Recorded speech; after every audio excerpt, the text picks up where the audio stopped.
إن الحمد لله تعالى نحمده ونستعين به ونستغفره ونعوذ بالله تعالى من شرور أنفسنا ومن سيئات أعمالنا. من يهده الله فلا مضل له ومن يضلل فلا هادي له، وأشهد أن لا إله إلا الله وحده لا شريك له، وأشهد أن محمدا عبده ورسوله. اللهم صل وسلم وبارك على نبينا محمد وعلى آله وأصحابه أجمعين. Amma ba'du, ikhwani dan akhwati yang semoga senantiasa dirahmati dan diberkahi oleh Allah Tabaraka wa Ta'ala. Allah Tabaraka wa Ta'ala berfirman, Ya ayuhan nasu attaqu rabbakum inna zalzalatas sa'ati syai'un azim. Wahai manusia sekalian, bertakwalah kalian kepada Allah, dan sesungguhnya guncangan hari kiamat itu sangat besar. Yauma tarawunaha, hari ketika engkau melihatnya, semua wanita yang sedang menyusui anak akan lalai terhadap anak yang disusuikan, dan semua wanita yang hamil akan keguguran kandungannya, wal iyadu billah. Dan engkau akan melihat manusia dalam keadaan mabuk, padahal mereka tidak mabuk. Walakinna azab Allah syadid. Tetapi azab Allah Azza wa Jal itu sangat berat. Sangat berat.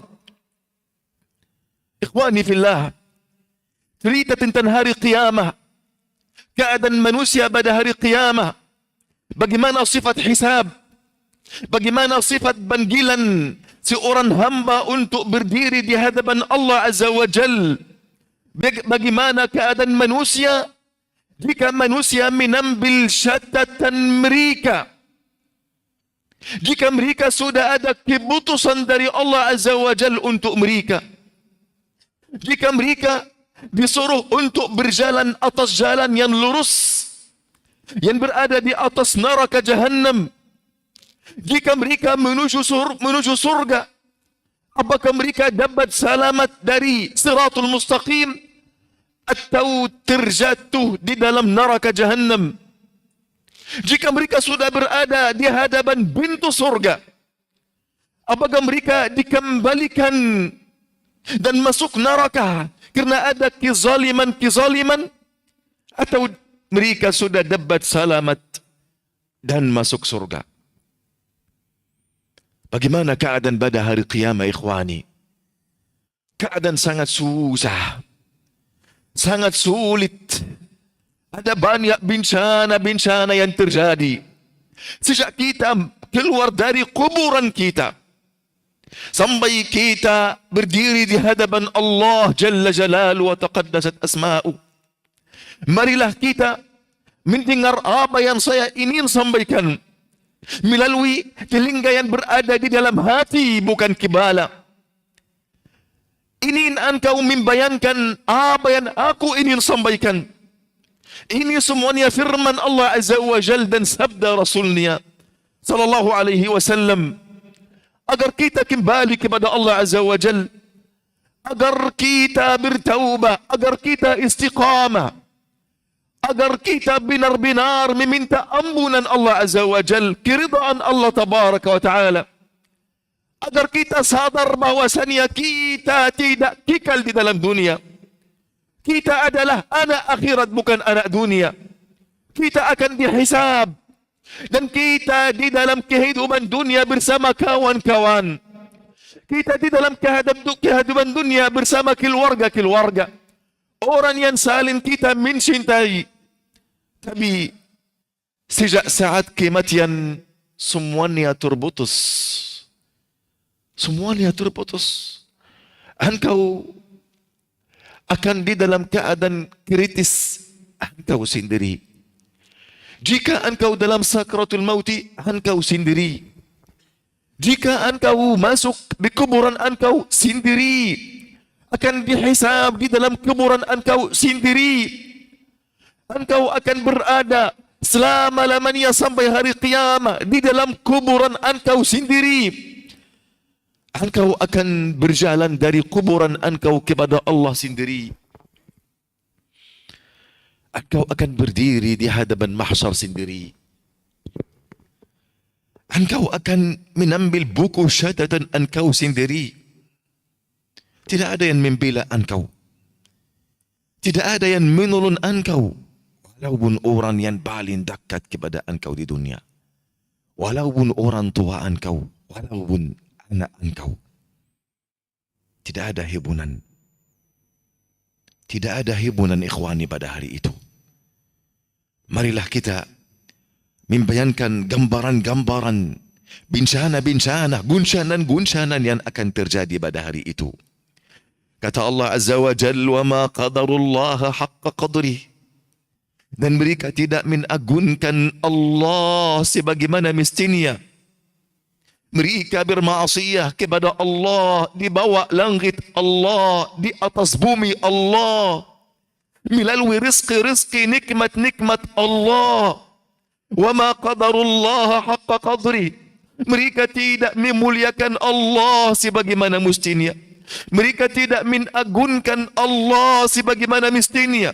Wahai orang yang bermaksiat, wahai orang yang belum sadar, wahai orang yang mendurhakai Allah, kapankah engkau mengagunkan Allah sebagaimana mestinya? Kata Allah Azza wa Jal, "Wa ma qadarullaha haqqa qadri." Mereka tidak mengagunkan Allah sebagaimana mestinya. Wal ardu jami'an qabdatuhu yaumal qiyamah. Padahal bumi seluruhnya di dalam genggaman Allah pada hari kiamat. Bayangkan bumi ini yang kita sering berkelahi untuk mendapat sebagian dari bumi ini. Bumi ini yang banyak darah sudah tumbah. Kenapa? Karena kita tamak dan ada kerukasan di dalam hati kita terhadap bumi ini. Semuanya di dalam genggaman Allah Jalla Jalaluh. Wasamawatu matwiyatun biyamini. Langit-langit digulun oleh tangan kanannya subhanahu wa ta'ala amma yusyrikun. Maha suci Allah, maha tinggi Allah dari apa-apa yang mereka sekutukan. Anufiqa fis-sur. Dan sangkakalah telah ditiup badannya. Fasa'iqa man fis samawati wa man fil ardi illa man syaa Allah. Semua makhluk mati, baik di langit maupun di bumi, kecuali siapa yang Allah menghendaki untuknya hidup. Semuanya mati. Para malaikat mati. Jibril mati. Malaikatul maut mati. Para malaikat yang membawa arsy Allah mati. Para malaikat muqarrabin mati. Para penghuni langit mati. Para penghuni dunia mati. Semuanya mati. Pada saat itu Allah Azza wa Jal menyuruh, limanil mulkul yaum. Kerajaan pada hari ini untuk siapa? Tidak ada yang jawab. Hanya Allah yang menjawab. Lillahil wahidil qahar. Kerajaan semuanya untuk Allah. Allah yang memiliki semuanya, yang maha kuasa, yang maha isa. Subhanahu wa ta'ala. Wa nufikha fis-sur. Dan sangkakalah ditiup badannya. Fasa'iqa man fis samawati wa man fil ardi illa man syaa Allah. Lalu matilah semua orang di langit dan di bumi kecuali siapa yang dikehendaki Allah Azza wa Jalla. Thumma nufikha fihi ukhra. Kemudian ditiup sekali lagi badannya. Sangkaka itu فَإِذَا هُمْ قِيَامٌ يَنْظُرُونَ. Tiba-tiba mereka bangkit, bangun dari kuburannya. Mereka menunggu keputusan Allah. Ana ingin engkau membayangkan bagaimana mereka menunggu keputusan Allah Azza wa Jalla.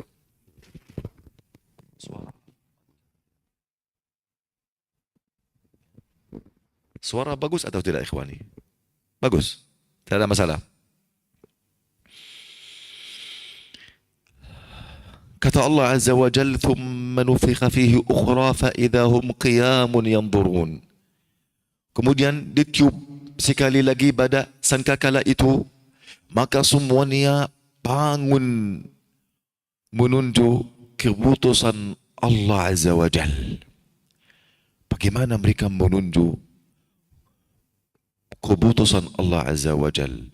Bagaimana mereka berdiri di hadapan Allah Azza wa Jal di badan mahsyar? Berapa tahun mereka berdiri? Apa keadaan mereka? Bagaimana sifat tanah-tanah mahsyar? Wahani Nabi SAW yang tidak mempunyai dosa sama sekali. Nabi sangat khawatir jika Nabi membaca ayat-ayat yang mewasafkan apa yang terjadi pada hari qiyamah sampai beliau beruban. Para sahabat Nabi sangat takut, sangat khawatir. Dan mereka sudah diberi kabar gembira bahwasannya mereka adalah ahli surga. Umar bin Khattab ada 2 garis hitam di bawah matanya. Kena banyak menangis kerana takut kepada Allah Azza wa Jal. Bayangkan manusia berdiri pada hari itu hampir 50.000 tahun. Panjangnya hari kiamat 50.000 tahun. Di antara satu hari saja, yaitu 50.000 tahun, hampir 25.000 mereka duduk berdiri saja menunggu Allah datang untuk menhisab. 25.000 tahun mereka duduk, mereka berdiri, mereka menunggu datangnya Allah Azza wa Jal untuk memberikan keputusan di antara mereka. Bagaimana caranya Allah datang untuk mulai hisabnya? Kata Nabi SAW, hadis riwayat Muslim dan Al-Bukhari, hadis dari Abu Hurairah radhiyallahu anhu, kata, kami pergi, ada salah satu undangan bersama Nabi SAW. Lalu dipersalahkan kepada beliau daging lingan yang beliau sangat mencintai.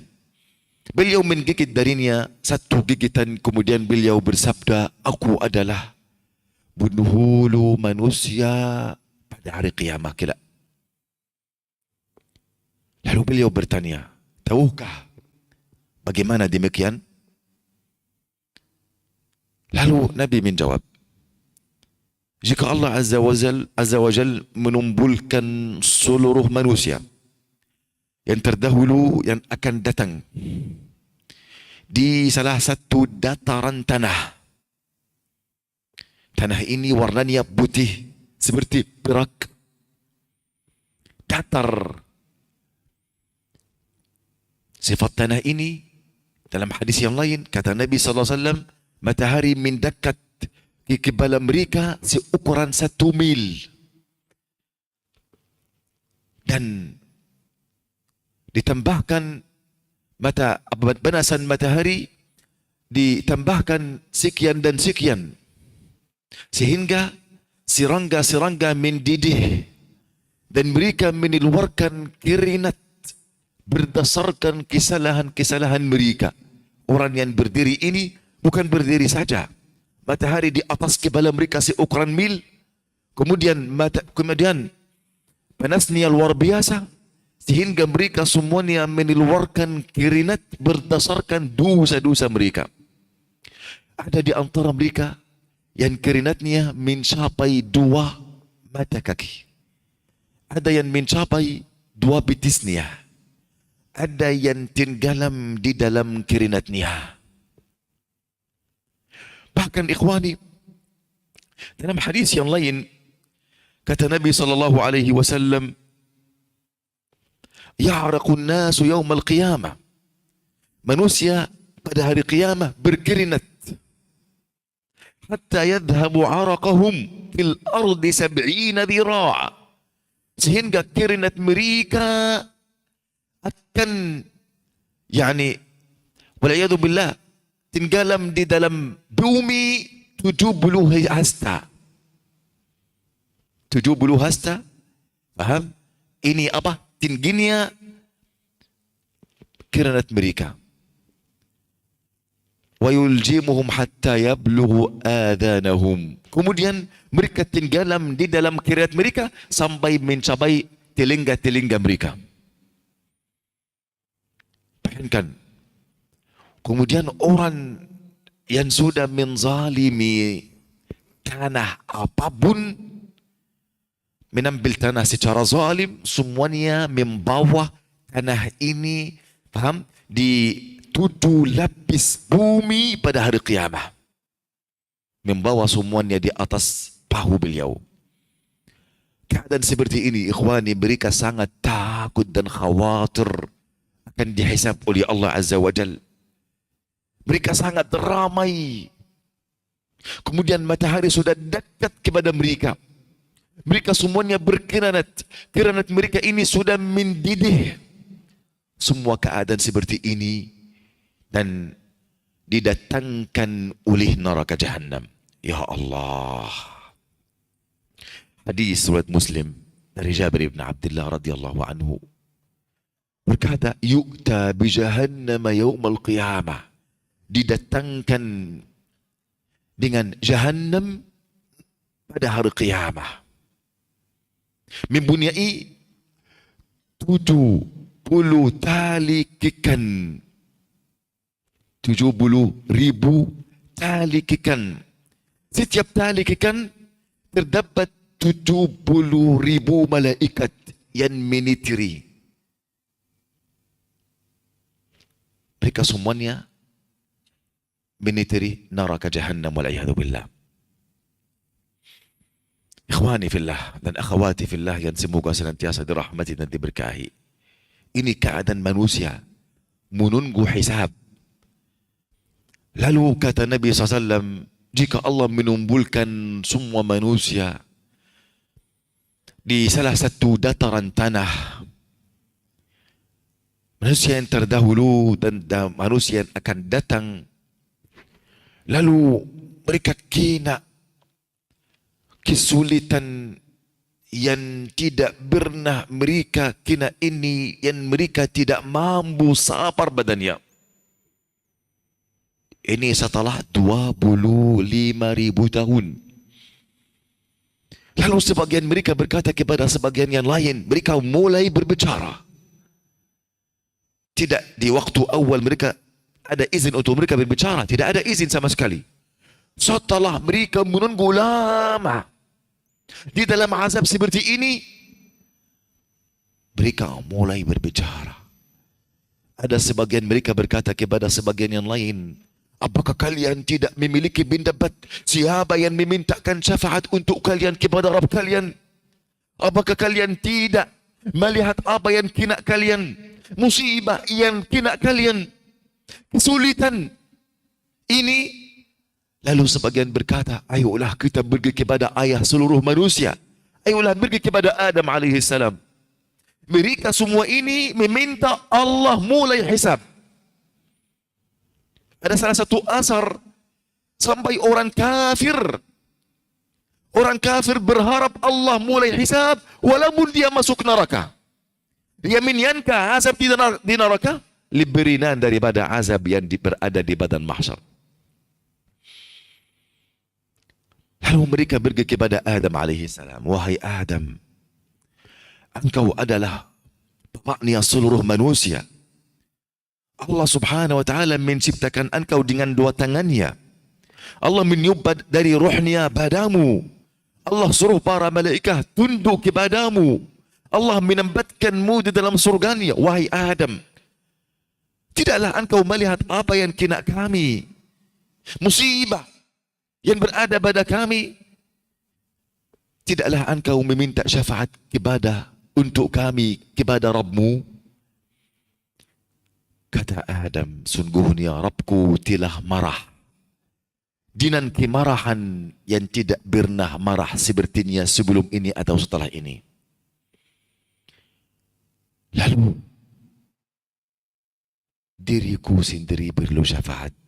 Diriku sendiri perlu syafaat. Pergilah kepada selainku. Pergilah kepada Nuh. Lalu semua orang di padang mahsyar menuju kepada Nuh. Wahai Nuh, wahai Nuh, engkau adalah hamba Allah yang Allah menamakan engkau dengan hamba Allah yang bersyukur. Engkau adalah pertama kali yang diutus sebagai rasul untuk penduduk bumi. Bisakah engkau memintakan syafaat untuk kami kepada Rabbmu? Kata Nuh, sungguhnya Rabbku telah marah dengan kemarahan. Telah marah dengan kemarahan yang tidak pernah marah seperti ini sebelumnya atau setelahnya. Dan aku dahulu mempunyai satu doa. Lalu aku menggunakannya untuk menghancurkan kaumku. Diriku sendiri perlu syafaat. Pergilah kepada selayanku. Pergilah kepada Ibrahim. Sebelum Nuh, Adam berkata kepada mereka, Allah melarangku untuk makan dari sebuah pohon di dalam surga, lalu aku melanggar perintah Allah. Aku takut.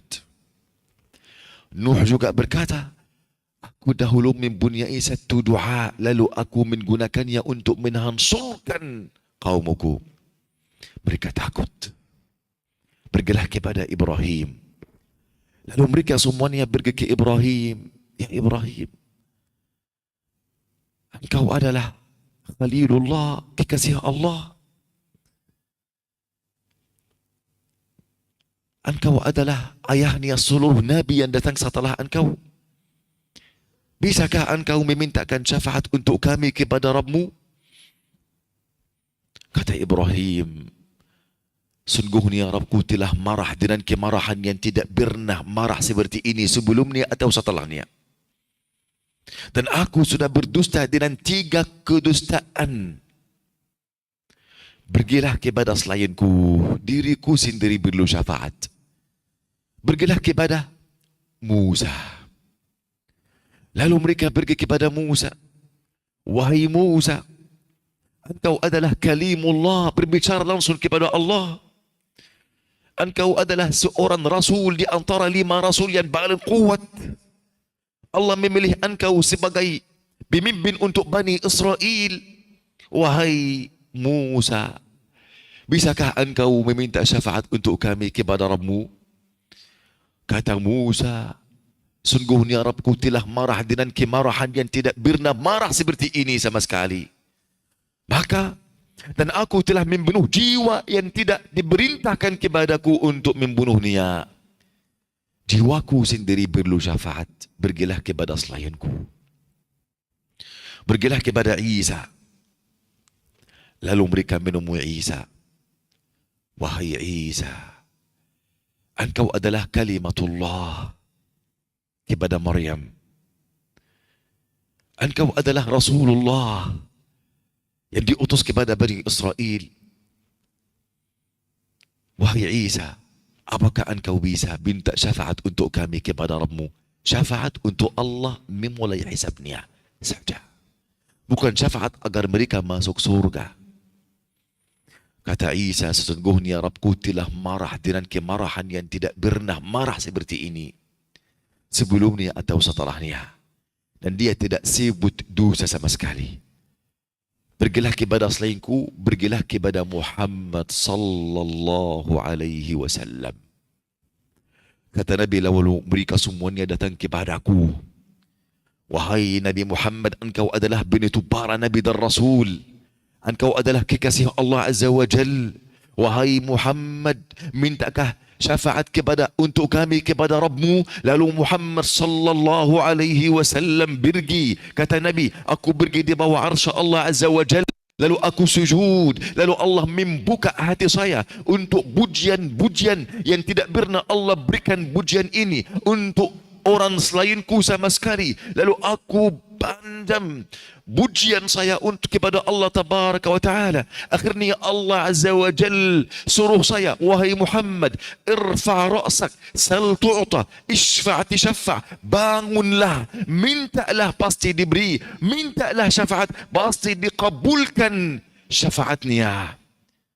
Kata Nabi, lalu aku berkata, ya Allah, umatku, umatku. Kata Allah untuknya, wahai Muhammad, ambillah orang-orang dari umatmu yang akan masuk surga tanpa hisab dan tanpa adab. Langsung sebelum Allah mulai hisabnya, langsung mereka keluar dari badan mahsyar masuk surga. Ambillah orang-orang dari umatmu, wahai Muhammad, yang akan masuk surga tanpa hisab, tanpa adab, dari arah yang paling kanan, dari pintu-pintu surga. Dan mereka juga bisa masuk dari semua pintu surga yang lain bersama manusia semua. Semua nabi, ikhwani, dan semua rasul pada saat itu, semuanya berkata, nafsi, nafsi. Jiwaku sendiri perlu syafaat. Jiwaku sendiri perlu pertolongan. Aku tidak bisa, Isa tidak bisa meminta syafaat untuk ibunya Maryam. Musa tidak bisa perlu syafaat untuk saudaranya Harun. Bagaimana keadaan kita? Apalagi mereka semuanya mempunyai dosa yang telah diampuni oleh Allah Azza wa Jalla. Allah telah mengampuni dosa Adam, dosa Musa, Harun, semuanya. Tetapi mereka merasa malu kepada Allah Azza wa Jal. Mereka masih takut, khawatir kepada Allah Tabaraka wa Ta'ala. Wani, bagaimana keadaan kita yang belum pasti apakah Allah menerima taubat kita atau tidak? Apakah Allah sudah mengampuni dosa kita atau tidak? Apakah Allah menerima amalan kita atau tidak? Mereka para rasul, para nabi sudah diberi kabar bahwasannya mereka penduduk surga. Mereka yang paling disayangi oleh Allah. Mereka masih khawatir. Mereka masih takut kepada Allah Tabaraka wa Ta'ala. Walaupun mereka meyakini mereka penduduk surga. Ini wahyu Allah kepada mereka sallallahu alaihi wasallam. Walaupun semua ini mereka mengagunkan Allah Azza wa Jal, sebagaimana mestinya orang yang bantai di dunia ini, yang mengetahui amalannya walaupun banyak, tidak mencapai satu nikmat Allah kepadanya. Tidak sesuai dengan perintah Allah, keagungan Allah, kemuliaan Allah Jalla Jalaluh. Bagaimana masih merasa aman dari makar Allah, merasa aman dari azab Allah, merasa aman dari murka Allah Azza wa Jal. Padahal para nabi pada hari qiyamah mereka sangat takut kepada Allah Jalla Jalaluhu wa taqaddas asma'u. Adam masih takut, masih khawatir, masih sibuk salah satu dosa beliau saja, yaitu melanggar, makan satu makanan yang haram. Bagaimana keadaan kita yang banyak makanan ada syubhat dan yang haram murni? Ini keadaan manusia, supaya Allah mulai hisab manusia saja. Kata Allah Tabaraka wa Ta'ala, wa ma qadarullaha haqqa qadrih. Dan mereka tidak mengagunkan Allah sebagaimana mestinya. Padahal bumi seluruhnya di dalam genggaman Allah, langit-langit digulung oleh tangan kanannya subhanahu wa ta'ala amma yusyrikun. Maha suci Allah, maha tinggi Allah dari apa-apa yang mereka sekutukan. Wa nufiqa fis suri, maka sangkakalah ditiup badannya, fasa'iqa man fis samawati wa man fil ardi, maka matilah semua makhluk yang di langit dan di bumi kecuali siapa yang dikehendaki Allah Azza wa Jal. Thumma nufiqa fihi ukhra, kemudian ditiup sekali lagi badannya, فَإِذَا هُمْ قِيَامٌ يَنْظُرُونَ. Lalu semua mereka bangun menunggu keputusan Allah Azza wa Jal. Wa asyraqatil ardu binuri rabbiha. Mereka tunggu berapa lama untuk Allah mulai hisabnya dalam keadaan yang aku sudah sampaikan dan menggambarkan. Kemudian Allah Azza wa Jal datang kepada ardi mahsyar. Wa asyraqatil ardu binuri rabbiha. Kata Allah Azza wa Jal, dan bumi pada mahsyar telah terang benderang dengan cahaya Tuhannya. Wa wudi'al kitab, dan kitab-kitab, buku syatatan sudah diberikan kepada mereka. Allahu Akbar ikhwani. Jika kitab-kitab kita terbang di badan mahsyar, lalu kita ingin menambil bagi tangan kanan, lalu ada banyak tidak bisa mengangkat tangan kanannya, tetapi dia dengan tidak sengaja menambilnya dari tangan kiri, wal'iyadu billah. Amma man utiya kitabahu biyaminihi. Adapun orang-orang yang diberi kitabnya, buku catatannya dengan tangan kanannya. Fa amma man utiya kitabahu biyaminihi fayaqulu ha umqra'u kitabiyah. Dia berkata, ayolah, bacalah buku saya, catatan saya. Ini adalah salatku, ini adalah khusyukku, ini adalah zikirku, ini adalah perjuanganku untuk agama Allah Azza wa Jal. Ini adalah sedekahku, ini adalah kurbanku untuk Allah dan Rasulnya. Ha'umu iqra'u kitabiyah. Ayolah, bacalah buku catatanku. Inni zanantu anni mulaqin hisabiyah. Aku meyakini bahwasannya adanya ada hisab di hadapan Allah Azza wa Jal, adanya hari qiyamah. Aku meyakini, bukan mengira saja. Inni zanantu anni mulaqin hisabiyah fahuwa fi 'ishatin radiyah. Lalu ada keputusan Allah Azza wa Jal baginya, si fulan sudah masuk surga, si fulan beruntunglah si fulan ini. Kata Allah Azza wa Jal baginya, fahuwa fi 'ishatin radiyah. Dia berada di dalam kehidupan yang sangat diridai. Fi jannatin 'aliyah, di dalam surga Allah Azza wa Jal yang paling tinggi. Wa amma man utiya kitabahu bishimalihi. Adapun orang-orang yang diberi buku catatannya dengan tangan kirinya, fayaqulu ya laitani lam uta kitabiyah. Dia berkata, alangkah jelekkanku, alangkah celakaku, aku tidak beri buku catatanku, tidak mau melihatnya. Ada pisina wal'iyadu billah, ada minuman kamar di dalamnya, ada ghibah, ada namimah, ada adu domba antara para muslimin. Dia benci para wali Allah, para orang salih. Dia suka para wali syaitan dan orang yang durhaka wal'iyadu billah. Ada di dalam buku catatannya, sudah durhaka kepada orang tua, sudah menahan sadaqah di jalan Allah Azza wa Jal, sudah bakhil dari agama Allah Tabaraka wa Ta'ala. Dia meninggalkan salah, dia sudah membuka auratnya di hadapan para muslimin. Apa yang engkau melakukannya, sudah melihatnya di dalam buku catatan engkau. فأما من أوتي كتابه بشماله فيقول يا ليتني لم أوت كتابيه. Adapun orang-orang yang diberi buku catatannya dengan tangan kirinya, alangkah celakaku, aku tidak diberi buku catatanku sama sekali. Ya laitaha kanatil qadiyah.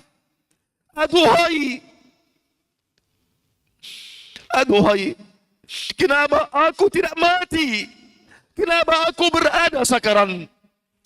Engkau terus-menerus di dunia menambil kenikmatan Allah, menggunakannya di dalam maksiat Allah.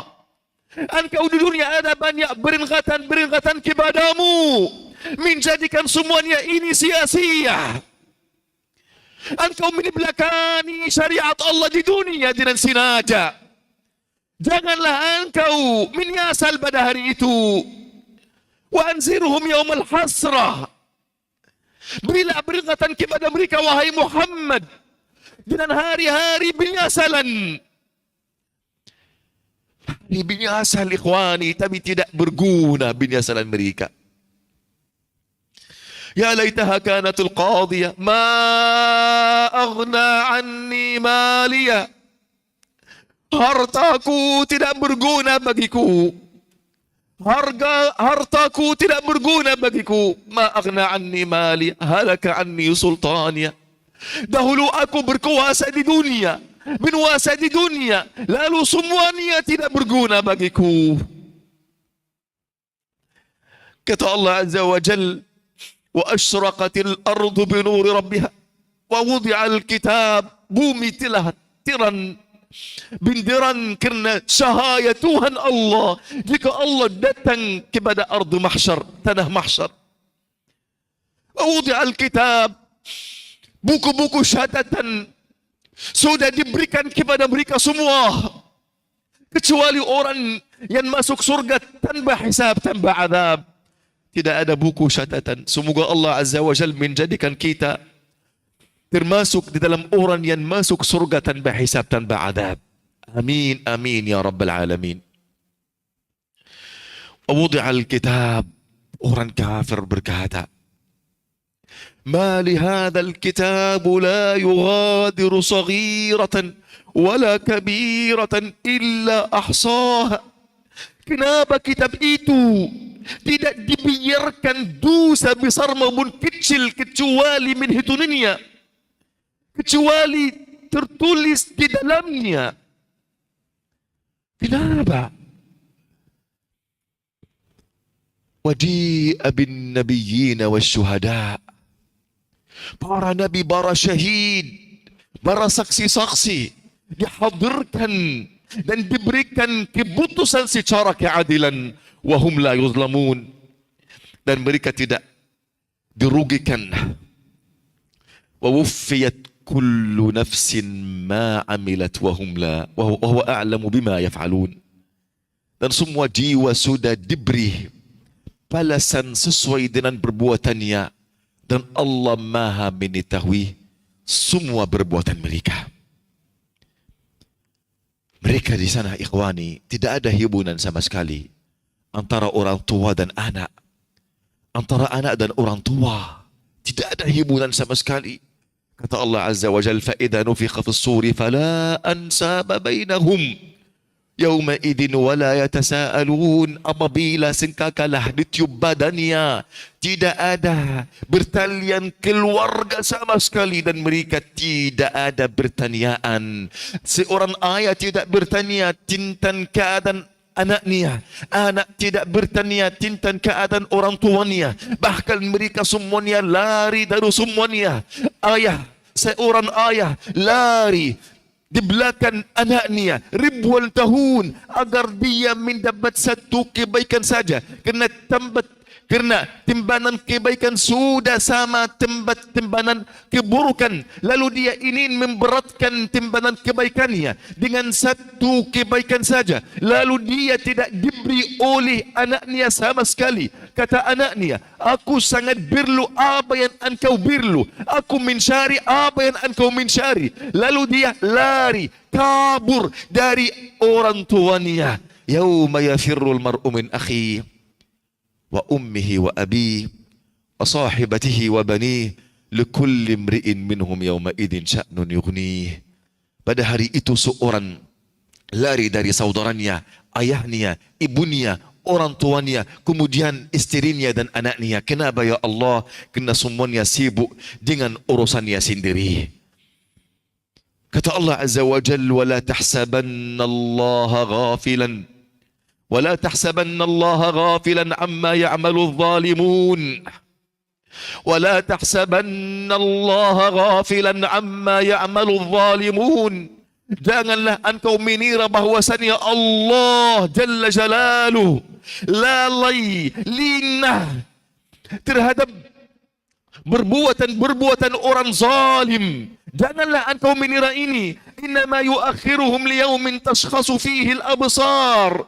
Tetapi sesungguhnya Allah Azza wa Jal menangguhkan mereka sampai hari yang pada hari qiyamah, sampai hari pada waktu itu mata mereka terbilalak wal iyadu billah, muhti'ina muqni'i ru'usihim, mereka tergisa-gisa, mereka mengangkat kepala mereka dengan kehinaan, sampai mata-mata mereka wal iyadu billah berkedip-kedip. Kemudian hati mereka kosong. Bahkan hati mereka sudah sampai ke tenggorokan mereka karena menahan kesedihan. Takut karena keagungan hari kiamat.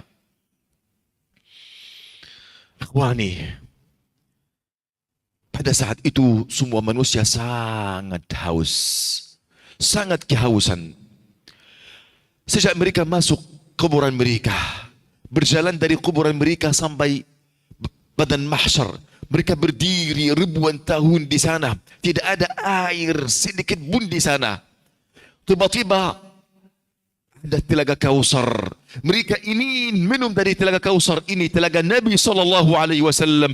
Kata Allah Azza wa Jal, Inna a'tainakal Kausar. Sungguhnya kami berikan kepadamu wahai Muhammad Kausar, yaitu telaga yang berada di badan mahsyar. Barang siapa yang akan minum dari airnya, maka dia tidak akan haus selama-lamanya. Dan barang siapa yang diharamkan dari airnya, maka dia akan terus kehausan selama-lamanya. Lalu mereka pergi minum dari telaga Kausar Nabi SAW. Tiba-tiba para malaikat datang kepada banyak manusia, menusir mereka. Kata Nabi, mereka adalah umatku. Kenapa kalian menusir mereka? Kata para malaikat, ya Muhammad, la tadri ma ahdasu ba'dak. Wahai Muhammad, engkau tidak mengetahui bagaimana mereka ada banyak perkara setelah engkau meninggal wahai Muhammad. Kata Nabi, celakalah bagi kalian. Kenapa? Karena mereka sudah membuat banyak perkara baru.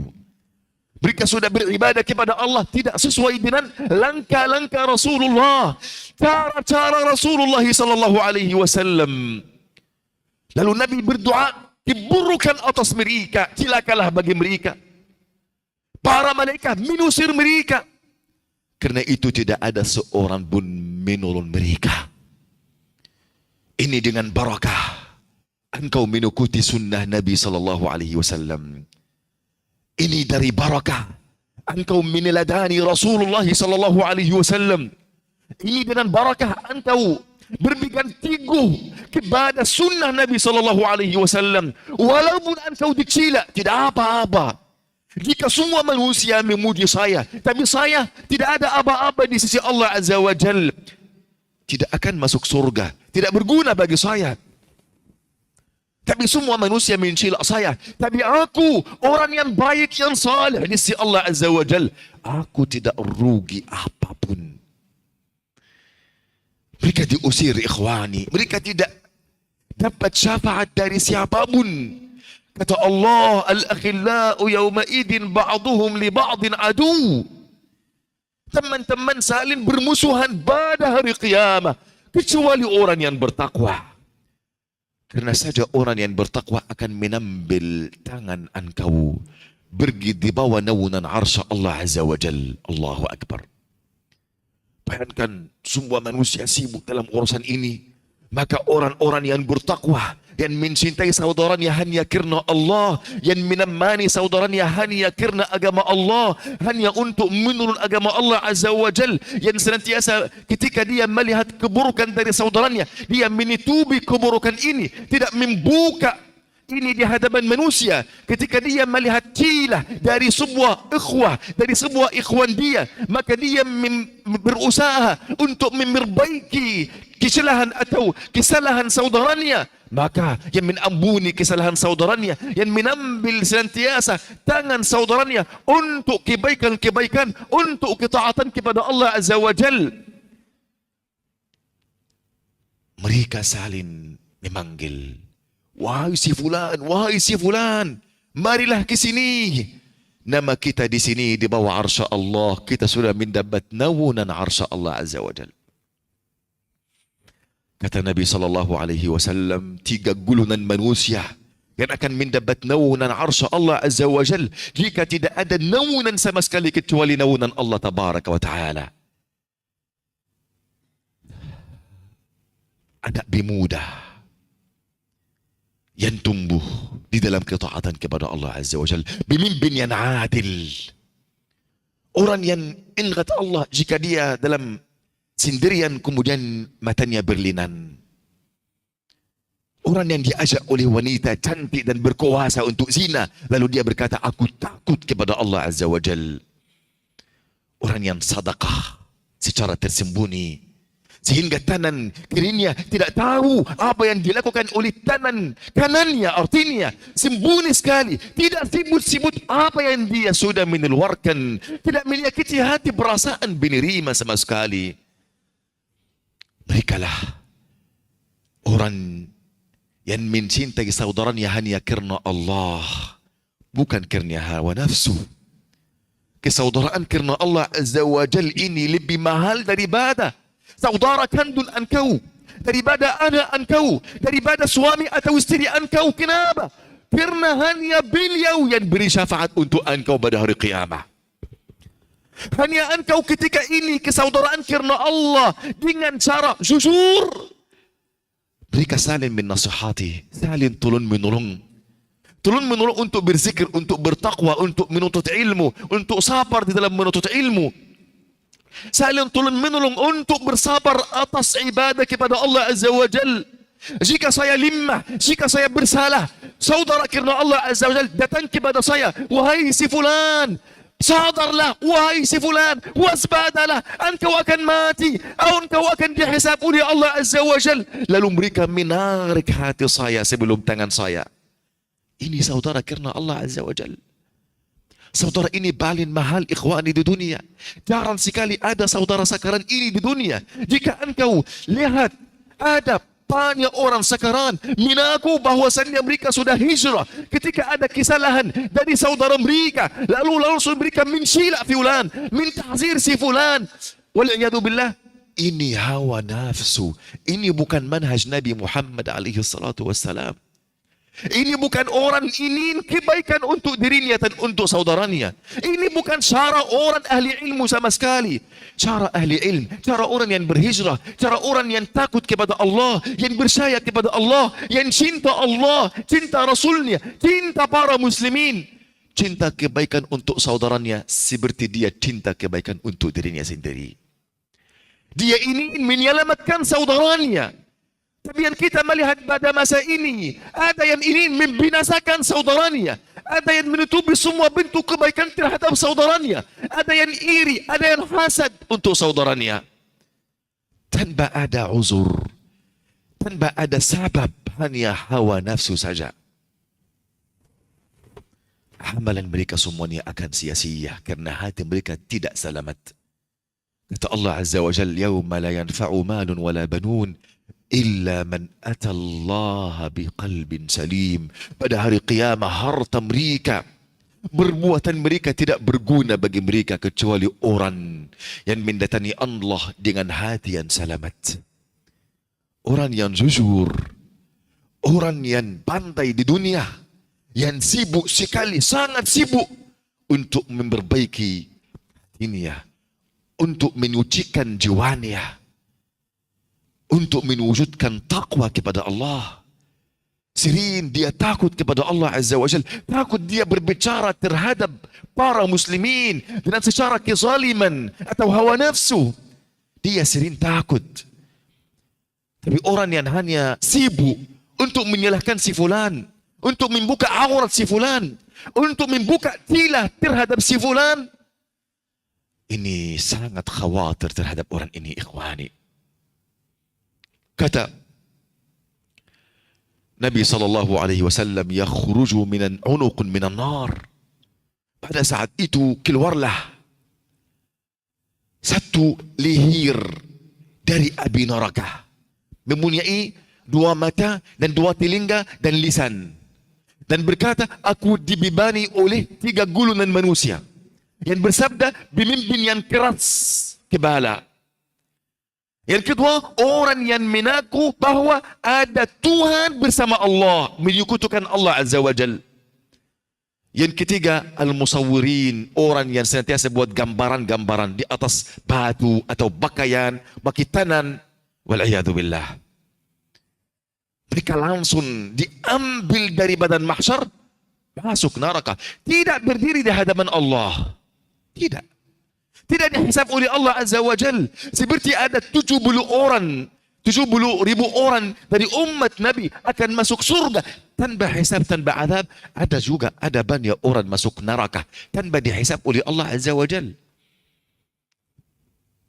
Seperti orang yang menipu dirinya sendiri, melakukan amalan-amalan kebaikan yang luar biasa, tapi bukan karena wajah Allah, karena pamer kepada manusia.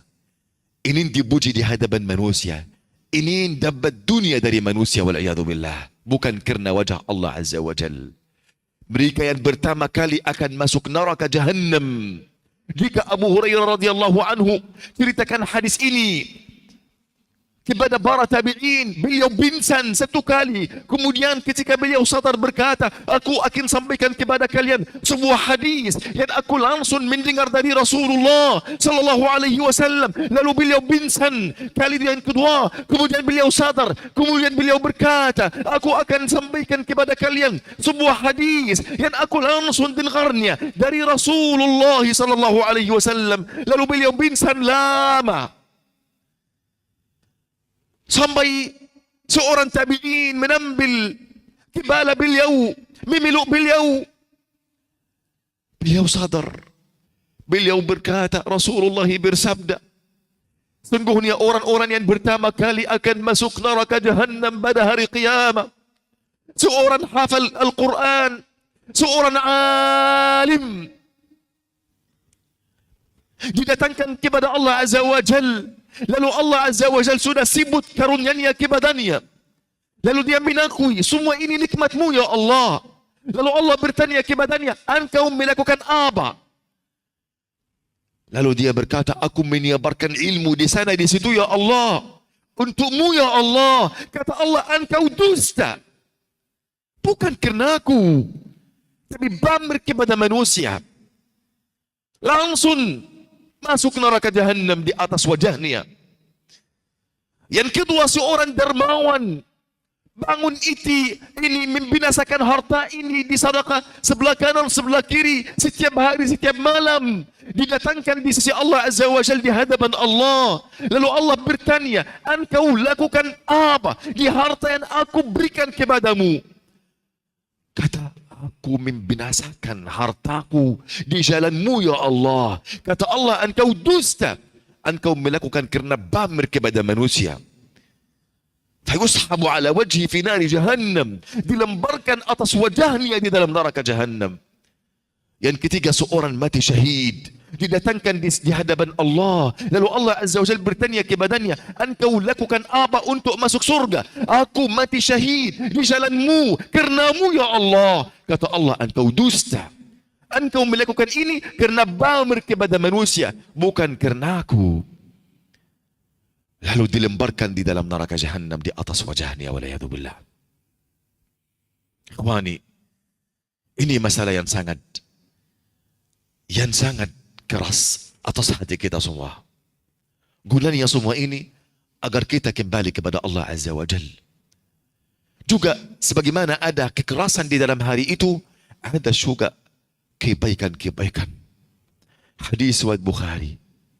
Ada 4 orang dari manusia atau 4 golongan dari manusia yang Allah sudah berikan putusan bahwasannya mereka masuk neraka. Kemudian mereka sudah berjalan menuju neraka, waliyadzubillah, dari badan mahsyar ke neraka. Tetapi ada seorang di antara mereka senantiasa menoleh ke belakang, menoleh ke arah Allah Azza wa Jalla. Senantiasa dia menoleh ke belakang. Lalu Allah memanggil beliau, marilah di sini. Kenapa engkau senantiasa menoleh ke belakangmu? Dia berkata, bukan ini prasangkaku kepadamu ya Allah. Lalu Allah bertanya, apa yang engkau sangka kepadaku? Lalu dia menjawab, aku prasangka kebaikan kepadamu bahwa engkau akan mengampuni dosaku dan masuk surga. Lalu Allah berkata kepadanya, aku mengampuni dosamu, ayolah masuk surga. Seorang yang lain mencari siapapun di badan mahsyar untuk berikannya satu kebaikan saja. Kerana timbangan kebaikan dia sudah sama seperti timbangan keburukannya. Dia perlu satu kebaikan saja agar dia memberatkan sisi timbangan kebaikan supaya masuk surga. Lalu dia mencari ribuan tahun untuk satu kebaikan. Anda bayangkan, satu kebaikan saja. Oleh kerana itu boleh jadi satu sedekah atau satu amalan yang engkau meremehkannya, ini akan sebab engkau masuk surga di hari kiamat. Engkau tidak tahu hasanatan kebaikan mana yang akan memberatkan kebaikanmu dan keburukan mana yang membinasakanmu. Lalu dia menemui seorang hamba hanya memiliki satu kebaikan saja, tapi dia mati atas dasar tauhid. Lalu dia berkata kepadanya, jika saya tidak memberikan untukmu kebaikan ini, aku akan masuk neraka. Jika aku berikan untukmu, pasti engkau akan masuk surga. Berilah, ambillah kebaikan ini. Lalu Allah memanggil keduanya, marilah ke sini. Kata Allah untuk orang yang memberikan kebaikan ini, wahai hambaku, apakah engkau datang pada hari ini untuk menajari kita bagaimana kedermawanan? Ambillah tangan saudaramu dan masuk surga. Aku mengampuni dosa kalian berdua. Faham? Ada banyak contoh kebaikan-kebaikan yang terjadi. Ada contoh yang lain, ikhwani. Orang-orang yang menzalimi saudaranya di dunia. Kezaliman terhadap orang lain, ini salah satu keburukan yang besar. Yang Allah tidak mengampuni dosa ini sama sekali. Karena dosa ini harus yang mengampuninya orang yang memiliki kezaliman ini. Engkau menzalimi saudaramu, harus saudaramu yang mengampuni dosa ini. Ikhlas kepadamu. Jika tidak, Allah mustahil. Walaupun engkau setiap hari minta ampun kepada Allah, Allah akan mengampuni dosamu yang di hak Allah, bukan di hak makhluk. Oleh kerana itu, janganlah engkau keluar dari dunia, paham? Dengan membawa kezaliman terhadap orang lain. Jangan. Walaupun orang lain ini istrimu atau anakmu, jangan. Orang sudah dapat selamat dari semua musibah ini, sudah di hadapan badan mahsyar, di hadapan pintu surga, diambil, ditarik oleh istrinya dan anaknya. Dinamanya jembatan kezaliman setelah As-Siratul Mustaqim dan sebelum pintu surga. Kan setelah dia melewati semua musibah ini, di hadapan pintu surga masih ada berapa langkah, ditarik ke belakangnya. Ya Allah, dia menzalimi kita. Ya Allah, dia tanggung jawab terhadap kita di dunia, padahal dia tidak mengajarkan kita ilmu-ilmu syar'i, tidak memaksa kita untuk salat, untuk tauhid, tidak mengajarkan kita tauhid dan iman. Ya Allah, dia sangat memperhatikan makanan kita, minuman kita, pakaian kita, dunia kita, kemewahan kita, tetapi dia tidak peduli terhadap agama kita, ya Allah. Lalu dia masuk neraka dan mereka akan masuk surga. Bayangkan ikhwani ini. Janganlah engkau keluar dari dunia dengan menzalimi orang lain. Sama sekali. Kata Nabi SAW untuk sahabatnya, atadruna manil muflis? Tahukah siapa tu orang yang bangkrut di antara kalian? Mereka berkata, orang yang tidak mempunyai harta ya Rasulullah. Kata Nabi, tidak. Orang yang bangkrut yaitu orang yang datang pada hari qiyamah, banyak salat, banyak zikir, banyak sedekah, banyak puasa, tetapi dia datang sudah menzalimi si fulan, mencaci si fulan, membuat adu domba antara si fulan, menyakiti hati si fulan, membunuh si fulan. Lalu mereka meminta haknya kepada Allah, lalu Allah suruh mereka menambil kebaikan-kebaikan dari timbangan beliau. Jika kebaikan sudah habis, mereka masih mempunyai hak, maka malaikat mengambil keburukan dari simpanan orang yang dizalimi akan dibuat atas orang yang menzalimi mereka. Akhirnya dia akan masuk neraka. Akan diazab oleh dosa mereka yang mereka menzaliminya di dunia. Waliyadzubillah. Tapi ada satu gambaran enak sekali. Jika ada seorang, Allah subhanahu wa ta'ala ini mengampuni dosanya. Harus orang yang dizalimi, saudaranya yang dizalimi, harus dia yang ikhlas. Lalu orang yang dizalimi datang. Lalu sudah hadir timbangan kebaikannya. Kemudian dia sudah tahu dia ahli surga. Tetapi Allah membuka untuknya ada salah satu rumah besar di surga. Dia berkata, ya Allah, aku minta kerajaan ini ya Allah. Aku minta astana ini ya Allah. Lalu Allah berkata kepadanya, ini untukmu jika engkau mengampuni dosa saudaramu ini. Langsung dia berkata, ya Allah, aku mengampuni dosanya. Lalu Allah berkata kepadanya, ambillah tananmu masuk surga. Ikhwani, janganlah engkau berputus asa dari rahmat Allah Azza wa Jalla. Dan janganlah engkau juga merasa aman dari azab Allah Tabaraka wa Ta'ala. Sebagaimana Allah Azza wa Jalla azabnya sangat pedih, sebagaimana Allah Azza wa Jalla maha mengampun dosa semua orang yang berdosa. Jika mereka kembali kepada Allah Azza wa Jalla. Oleh karena itu, engkau harus bersegera untuk bertaubat. Bersegera untuk kembali kepada Allah Azza wa Jalla. Senantiasa meminta ampunan kepada Allah. Jika engkau menzalimi orang lain, ayolah bersegera pergi kepadanya, meminta ampun kepadanya. Janganlah engkau merasa sombong. Janganlah engkau bertekad kuat tidak mau kembali kepadanya.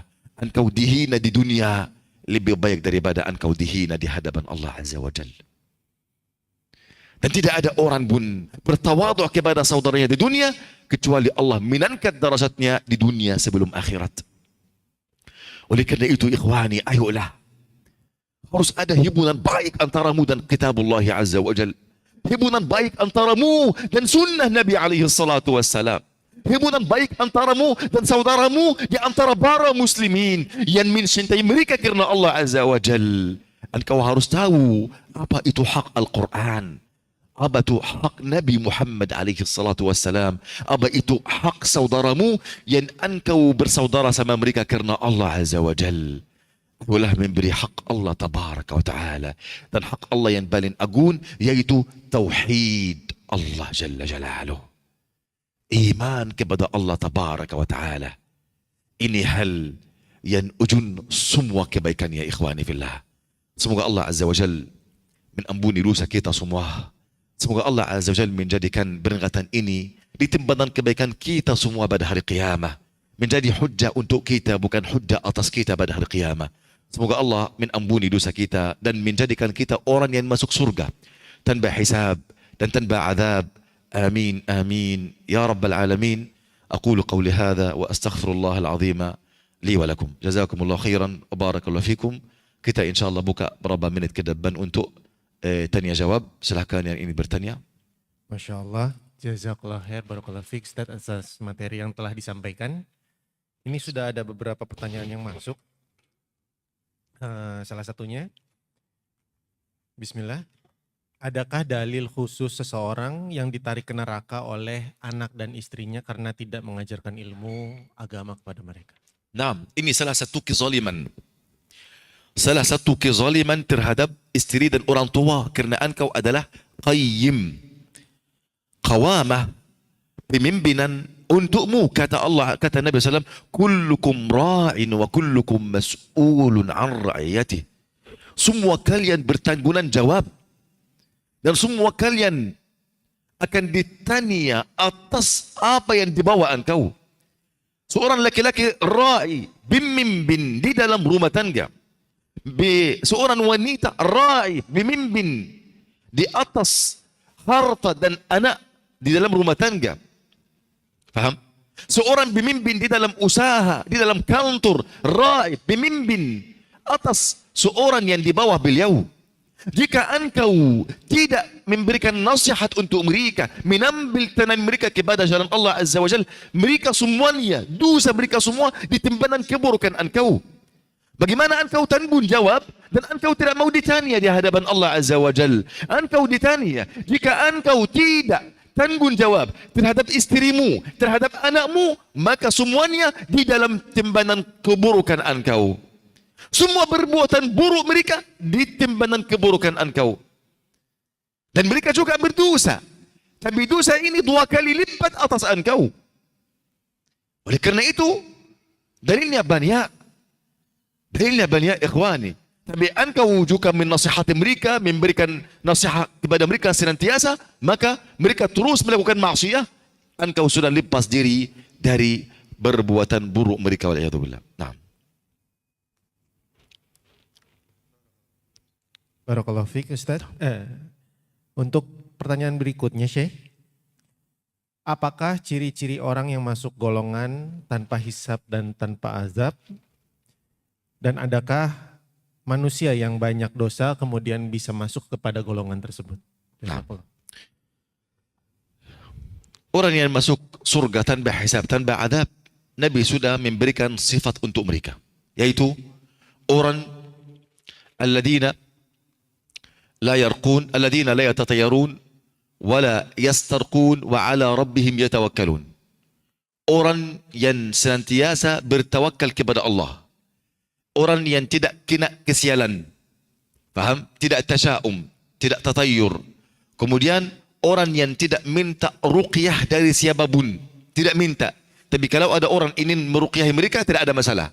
Tapi mereka tidak minta ruqyah syar'iyyah dari siapapun. Kemudian mereka senantiasa bertawakal kepada Allah. Inti mereka sudah sampai ke ujun tauhid. Ujun tauhid.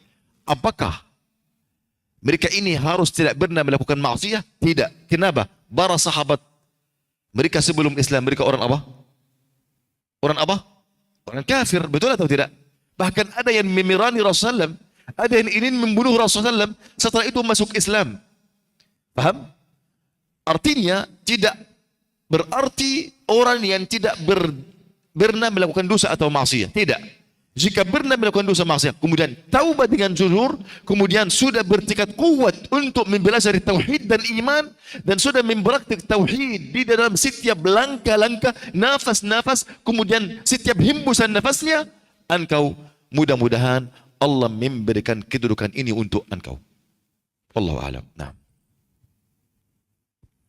Barakallahu fiik Syekh. Pertanyaan berikutnya. Syekh kan tadi menyebutkan kalau kita ini anak akhirat bukan anak dunia. Taib. Lalu kenapa Allah menciptakan kita di dunia ini, Syekh? Nah. Allah menciptakan kita di dunia sebagai tempat bersinggahan. Agar ketika kita kembali kepada dunia, semua orang dengan pilihannya, dengan jalan yang dia menumbuhnya, dia akan berhak untuk masuk surga atau berhak untuk masuk neraka. Artinya di dunia ini tempat ujian, binjara untuk kita. Kita di dunia bukan tempat kemuliaan, tetapi ini hukuman Allah atas manusia. Karena di awal Allah menciptakan kita di mana? Di mana? Di langit. Betul? Menciptakan Adam di langit. Semua ini terjadi di langit. Kemudian Allah suruh Adam masuk surga. Apakah Adam melakukan satu amalan, faham, untuk berhak untuk masuk surga? Belum ada. Langsung Allah menciptakan Adam, kemudian mengajarkan ilmu kepada Adam, kemudian semua malaikat sudah sujud kepada Adam, kemudian supaya mereka semua mengetahui yang memimpin semua kebaikan syariat Allah, yaitu manusia, bukan malaikat, bukan jin, bukan hewan-hewan, bukan faham makhluk-makhluk yang lain, hanya manusia saja. Ayolah masuk surga wahai Adam, tapi janganlah makan dari pohon ini. Adam masuk surga, berapa lama dia sudah makan, melanggar. Akhirnya diusir dari surga, sudah turun di dunia. Jika engkau dan keturunan engkau ingin kembali ke surga, harus berkorban, harus bayar. Sekarang tidak ada namanya gratis. Waktu gratis, engkau tidak apa? Tidak menjaga karunia Allah Azza wa Jalla ini. Oleh karena itu, jika engkau kembali kepada surga, engkau harus berkorban. Innallaha ashtara minal mu'minina anfusahum wa amwalahum bi anna lahumul jannah. Sungguhnya Allah telah membeli dari orang yang beriman jiwa mereka dan harta mereka dengan balasan adanya surga. Artinya ini harga surga, jiwa dan harta. Jika engkau berkorban dengan jiwa tapi tidak berkorban dengan harta, engkau tidak berhak, harus keduanya. Wallahu alam. Masya Allah, barakallahu fiik, Syekh. Untuk pertanyaan berikutnya, apakah saat di padang mahsyar nanti keluarga dan orang-orang yang kita kenal juga menyaksikan dosa-dosa kita saat kita dihisab? Dan apakah setiap ibadah yang dilakukan seorang istri, seorang istri dan suaminya yang sudah wafat bisa mendapatkan pahalanya seperti doa dan perbuatan anak yang saleh? Bertanya apa? Apakah orang-orang akan menyaksikan dosa yang kita lakukan saat dihisab oleh Allah? Ya, semua orang. Dzalika yaumun majmu'un lahun nas wa dzalika yaumun mashhud. Kata Allah Azza wa Jalla, itulah hari yang disaksikan oleh semua makhluk. Yang disaksikan oleh semua makhluk. Faham? Ada di antara manusia Allah Azza wa Jalla secara tersembunyi hisabnya. Dan ada di antara manusia secara terang di hadapan semua makhluk. Faham ikhwani? Jika Allah Azza wa Jalla sudah mengampuni dosa si fulan, yadha alaihi kanafahu wa sitrah. Allah membuat cahayanya atas hamba itu supaya makhluk yang lain tidak menyaksi apa? Hisab dia, karena Allah telah mengampuni. Walaupun Allah mengampuni, Allah akan berkata kepadanya, wahai hambaku, ingatlah hari sekian dan tempat sekian jika engkau melakukan maksiat sekian. Kenapa wahai hambaku? Kata hamba itu, ya Allah, bukankah engkau mengampuni dosa ini untuk saya? Saya sudah melihat di buku catatan saya, engkau sudah mengampuni. Kata Allah, ya balah benar, aku telah mengampuni. Faham? Artinya, walaupun Allah mengampuni, didiskusikan ini antara engkau dan Allah membuat seorang beriman sangat malu. Oleh karena itu, seorang salaf berkata, celakalah bagiku walaupun engkau mengampuni dosaku. Bukan masalah Allah mengampuni saja. Masalah ini masalah lebih tinggi daripada itu, yaitu dosa engkau masih tetap di dalam catatan engkau. Dosa engkau masih tetap, walaupun Allah mengampuni dosa ini. Allah mengampuni dosa dan buku, di dalam buku keburukan, Allah mengampuni. Di dalam buku kebaikan masih ada apa? Sudah engkau bertaubat dari dosa sekian. Ketika engkau dihisab, subut semuanya. Walaupun Allah mengampuni, tapi bagaimana merasa malu dari Allah Azza wa Jal. Ini musibah ikhwani. Dan ini sangat khawatir dari para nabi dan para rasul. Mereka masih sibuk dosa-dosa mereka. Mereka tahu Allah mengampuni, tapi mereka pasti akan Allah akan membicara sama mereka dengan dosa tersebut. Wala'iyadzubillah. Yang berikutnya, Syekh, apakah setiap ibadah yang dilakukan seorang istri akan berdampak kepada suaminya yang telah wafat? Ini dengan syarat. Ibadah yang dilakukan oleh seorang istri akan mengalir ke catatan suami dengan syarat. Jika suami ini yang senantiasa menunjukkan dia dalam kebaikan, bimbing beliau, faham? Yang senantiasa menambil tangan beliau kepada kebaikan, menazar beliau fardu sunnah amalan kebaikan, maka ad-dallu 'alal khairi kafa'ili. Orang yang menunjukkanmu kepada kebaikan seperti engkau yang melakukan kebaikan ini. Jika aku menazarkan engkau surat Al-Fatihah. Dan ini satu kisah yang sangat menarik wallahi. Salah satu imam qiraat. Imam besar. Jika dia meninggal dunia, datang kepada saudaranya di dalam mimpinya. Lalu dia berkata, bagaimana keadaanmu? Alhamdulillah, aku sudah beruntun. Sudah selamat dari neraka. Kata beliau, apa amalan yang paling baik yang engkau melihatnya? Dia berkata, aku dapat selamat karena aku mengajarkan anak-anak kecil surat Al-Fatihah. Dia sudah menazarkan mereka semua Al-Quran. Kenapa surat Al-Fatihah? Karena ini, yani engkau membaca surat Al-Fatihah berapa kali sehari? Orang yang pertama kali mengajarkanmu surat Al-Fatihah, semua bacaan engkau di dalam timbangan kebaikan beliau. Bahkan semua salat engkau di dalam timbangan kebaikan beliau. Kenapa? Karena surat Al-Fatihah salah satu rukun salat. Dan salat tidak sempurna kecuali dengan surat Al-Fatihah. Oleh karena itu salatnya semua di dalam timbangan kebaikan orang yang mengajarkan beliau surat Al-Fatihah. Jika suami melakukan ini, semua amalan istri dalam timbangan kebaikan beliau. Semua doa istri di dalam timbangan kebaikan beliau. Oleh karena itu ikhwani, tidak ada amalan pun setelah tauhid mencapai dakwah kepada Allah. Karena itu dakwah kepada Allah wajib atas setiap muslim dan muslimah. Wajib atas para da'i. Wajib atas orang yang tidak bisa jadi da'i, tapi bisa membuka jalan untuk para da'i sebagai panitia dakwah. Bisa untuk para muslimin dan muslimat, bisa mengajak saudaranya untuk hadir majlis ilmu. Bisa paham, video-video atau ceramah-ceramah untuk ulama di media sekarang. Banyak sekali pintu-pintu dakwah. Bisa beli buku yang kecil ini dan berikan untuk para muslimin bisa membaca. Banyak pintu dakwah. Oleh karena dia wajib. Karena pahalanya tidak ada batasan bagi pahalanya. Faham? Sama sekali ikhwani.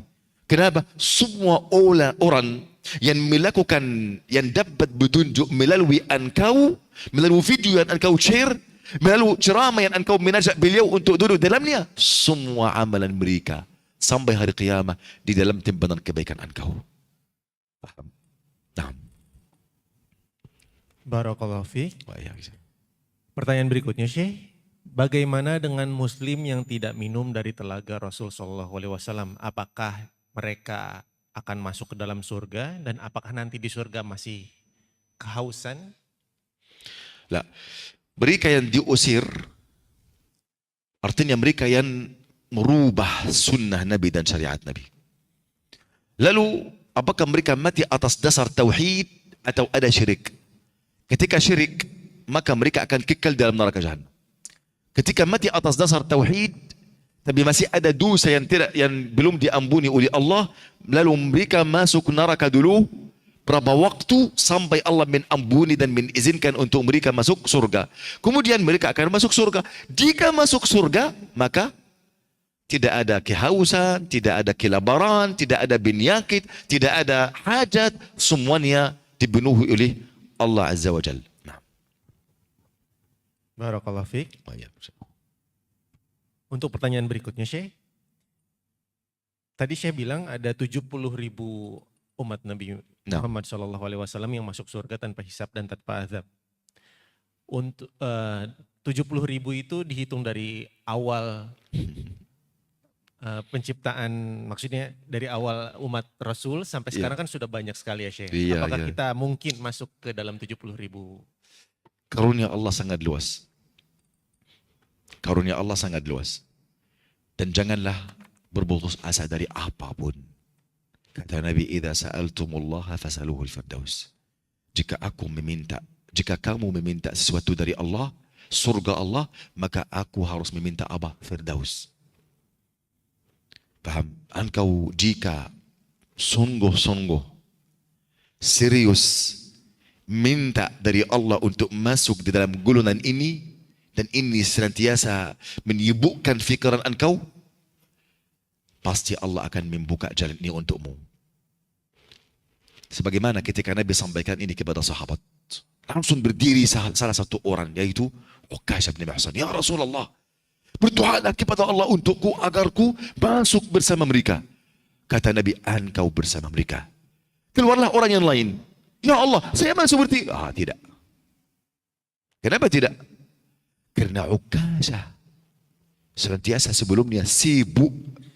Jika terbuka pintu ini, langsung dia minta, langsung Allah menabulkan. Tapi yang lain ini apa? Meneladani siapa? Yang minta. Tidak sibuk seperti Uqasyah. Tidak sibuk seperti Uqasyah Ibn Muhsan. Oleh kerana itu, jika engkau serius, sibuk, engkau harus serius mempelajari tauhid. Kerana sifat mereka, ujungnya tauhid yang murni.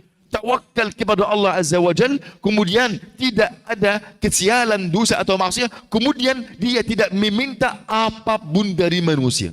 Walaupun ruqyah syar'iyah. Ruqyah ini halal, boleh, tapi dia tidak minta. Kerana kesempurnaan tawakul dia kepada Allah Azza wa Jal. Dia tidak minta. Faham? Oleh kerana itu, janganlah engkau berputus asa. Kemudian, Nabi bersabda, sama setiap 1,000 orang, ada 70,000 orang lagi. Artinya berapa jumlah mereka? 490,000. Ini yang dikatakan oleh Rasulullah. Juta. Anda tidak bisa hitung ini. Lalu kita berharap. Dan karunia Allah sangat luas. Faham? Karunia Allah sangat luas. Semoga Allah Azza wa Jal menjadikan kita semua orang-orang yang masuk surga tanpa hisab dan adab. Amin. Amin ya Rabbal Alamin. Masya Allah, barakallahu fiik. Pertanyaan berikutnya, Syekh. Jika kita pernah berbuat zolim kepada orang lain di masa lalu, yaitu mengambil hak orang lain. Tapi di saat ini kita sudah bertobat dan ingin mengembalikan hak tersebut kepada orang lain, tapi kita tidak bisa bertemu dengan orang tersebut, Syekh. Sudah kembalikan hak. Iya, ingin mengembalikan hak. Apa yang harus kita perbuat? Apakah kita bisa bersedekah untuk mengembalikan apa yang kita zolimi kepada orang lain, atau kita harus bagaimana, Syekh? Barakallahu. Secara umum, jika ada kezaliman terhadap orang lain, jika orang ini sudah hilang atau mati, saya lakukan apa dengan kezaliman ini? Kezaliman ini mungkin ghibah, mungkin namimah, ada domba, mungkin mencela, mungkin dengan harta, dengan hak. Ketika dengan harta atau hak, saya berikan ini kepada apa? Kepada ahli waris.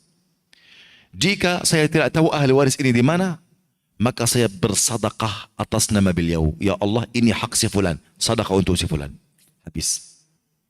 Paham? Jika saya ghibah atau namimah, mencaci maki atau ini, saya harus sebutnya dengan kebaikan. Minta maaf dari beliau. Beliau sudah hilang, mati. Maka aku doa, ya Allah, ampunilah dosa si fulan. Dan ana senantiasa doa ini, ya Allah, ampunilah dosa semua orang yang aku menzalimi mereka.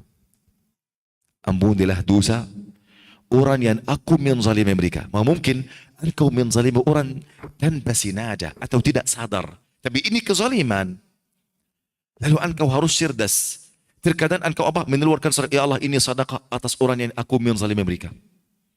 Ya Allah, ampunilah dosa orang yang aku menzalimi mereka. Sudah. Tapi kalau ada hak seperti harta, tanah, ini harus saya apa? Sampaikan kepada beliau. Tidak bisa kepada ahli waris beliau. Tidak bisa kepada siapa? Sedekah untuk atau atas nama beliau.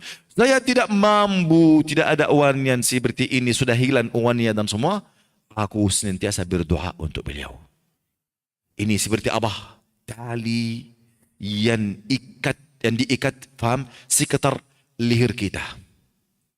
Supaya engkau mendapat bebasan dari masalah ini, engkau harus senantiasa doa untuk beliau. Oleh kerana itu, orang yang paling bahagia di dunia, yang keluar dari dunia, yang tidak menzalimi sedikit pun, baik mukmin maupun kafir, baik manusia maupun hewan.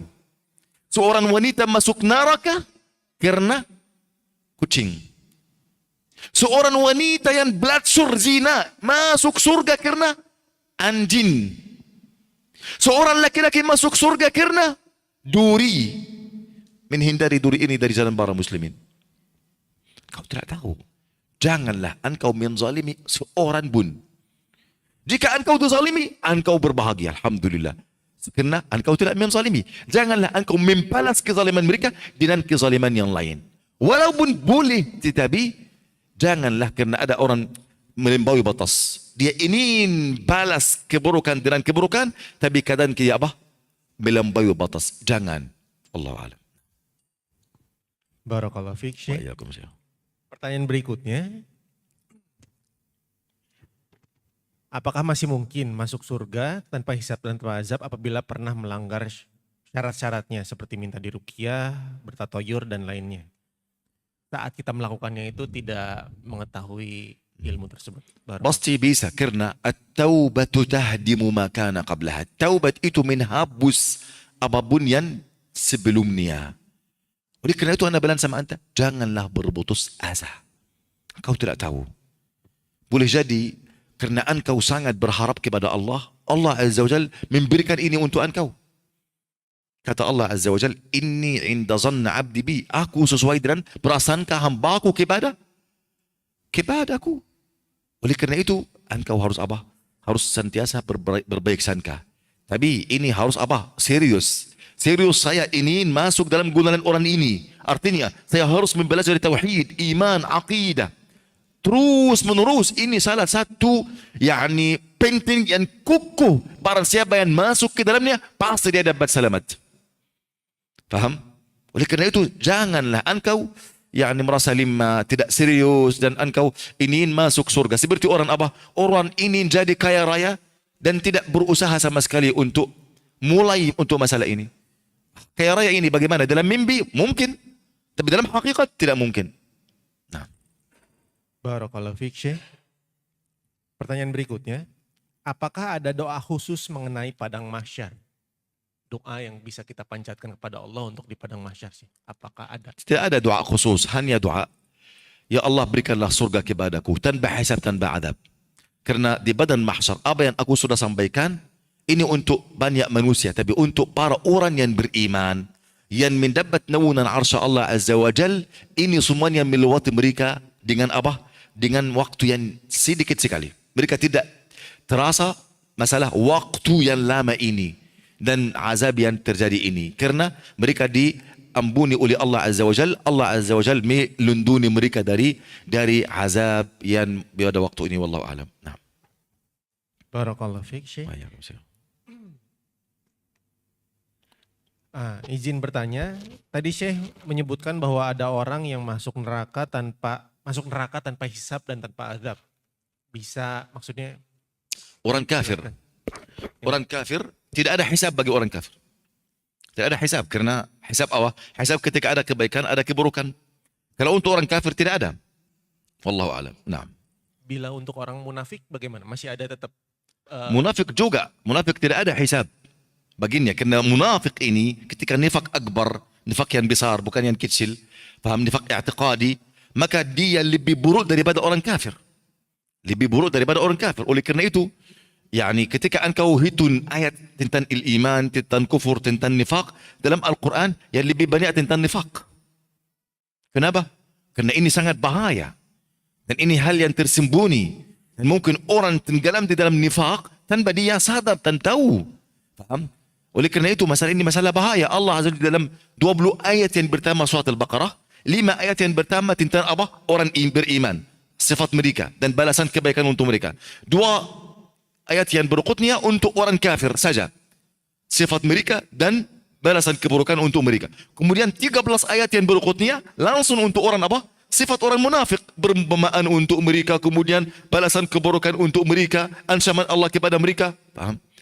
Artinya masalah ini masalah orang kafir, orang munafik, nifak yang besar, ini lebih buruk daripada orang yang kafir secara zahir dan batin. Karena orang munafik, i'tiqadi, orang kafir secara batin, beriman secara zahir. Paham? Oleh kerana itu dia lebih bahaya daripada orang kafir asli. Wallahu a'lam. Naam.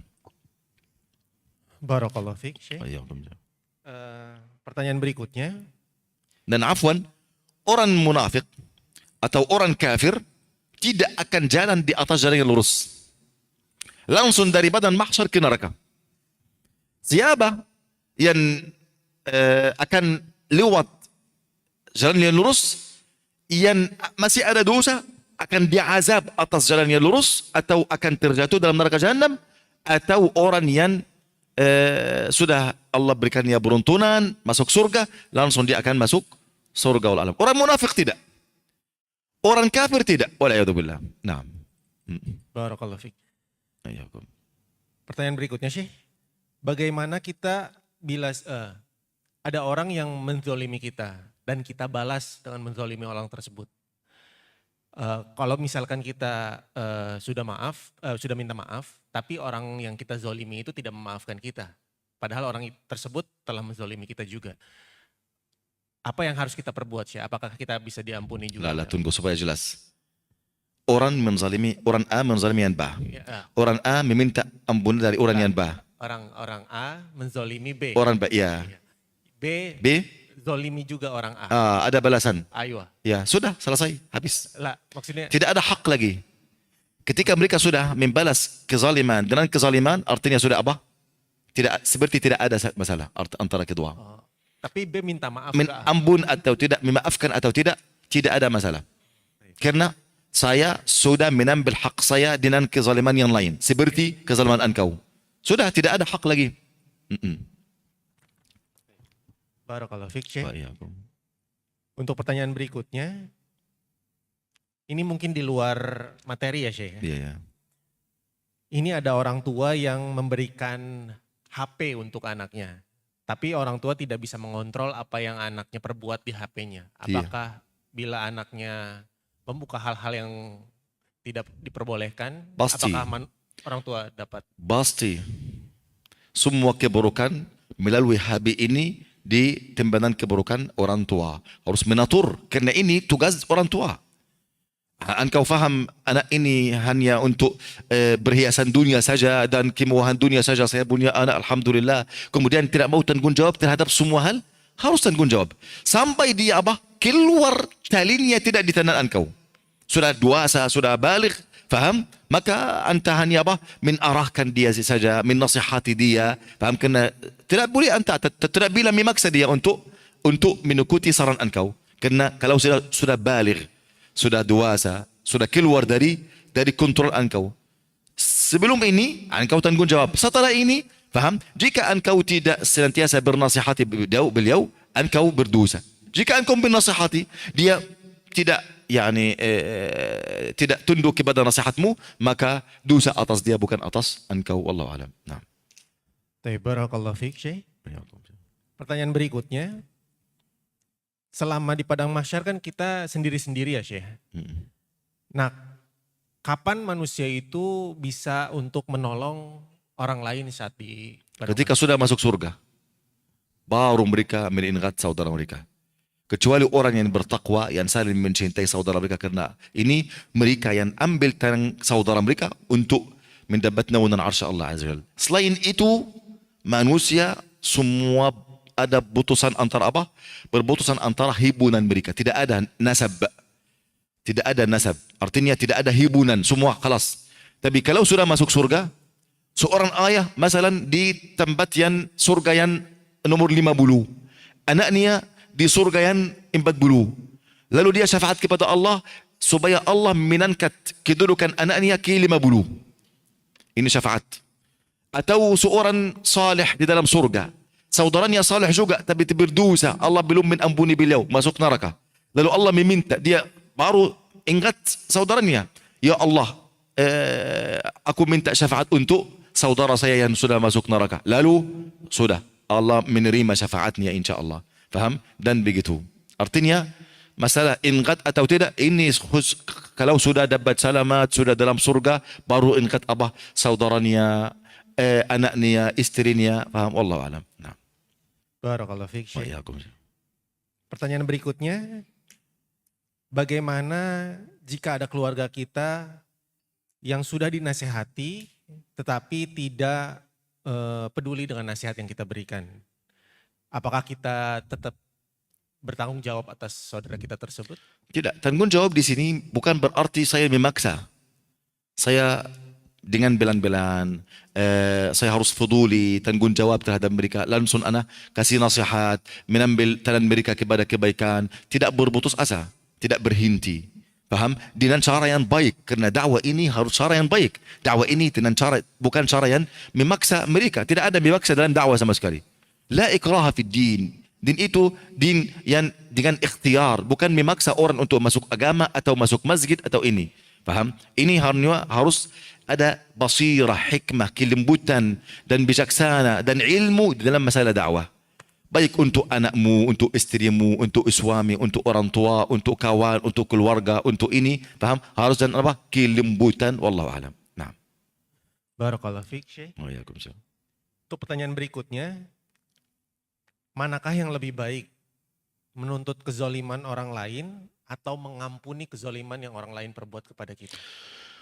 Wallahi kalau engkau pandai, karena engkau juga menzalimi dirimu sendiri, betul atau tidak? Menzalimi dirimu sendiri artinya ada banyak maksiat, banyak dosa. Ini kezaliman terhadap dirimu sendiri. Kalau engkau pandai di dunia ini, jika engkau bisa ya, karena mungkin ada kezaliman, engkau tidak bisa menampuninya. Jika engkau bisa, ya Allah, aku menampuni dosa orang yang menzalimi saya, agar engkau menampuni dosa saya. Sudah.